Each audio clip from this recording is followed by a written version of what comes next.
Operation Overlord. From 1939 to 1945, a war raged around the world. It claimed millions of lives and shaped an entire generation. World War II was fought between two groups of countries. On one side were the Axis powers, led by Germany, Italy, and Japan. On the other side were the Allies, which included Great Britain, France, and the former Soviet Union. The United States sympathized with the Allies, but was wary of getting involved in a global conflict. But that all changed when Japan attacked Pearl Harbor, an American naval base in Hawaii. President Roosevelt addressed a nation stunned by the attack. Yesterday, December 7, 1941, a date which will live in infamy. The war had hit home. The United States vowed to fight back and joined forces with the Allies. Men and women from every state in the nation joined the war effort. On January 16, 1944, General Dwight D. Eisenhower arrived in England to assume command of the Allied forces in Europe. His mission? To defeat Adolf Hitler, leader of the Nazi Party in Germany. He was a ruthless dictator who had already taken over most of Europe.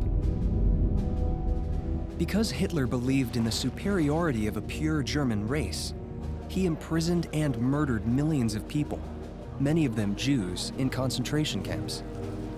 Hitler had to be stopped. The Allies planned an invasion that would do just that. It was codenamed Operation Overlord. If the enemy found out the Allies were mobilizing, the invasion plans could be spoiled. The Allies set up decoys to make it look like they were assembling in a different area. Meanwhile, 3 million British, American, and Canadian troops secretly gathered in Great Britain for the invasion. The plan was to attack Normandy in northern France, pushing back the Nazis and reclaiming Europe from the grip of Axis powers. On June 6, 1944, more than 150,000 Allied soldiers stormed the beaches of Normandy in one of the largest invasions in history. It was called D-Day. We were getting direct fire both from machine gun and artillery and that, and they dropped the ramp, and fellows going off the ramp, that was it. They were getting hit right there.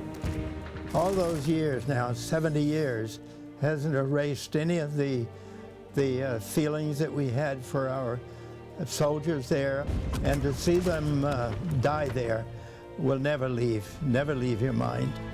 It was a deadly battle. Thousands of soldiers would lose their lives fighting for the fate of the free world. But the D-Day invasion would change the course of history.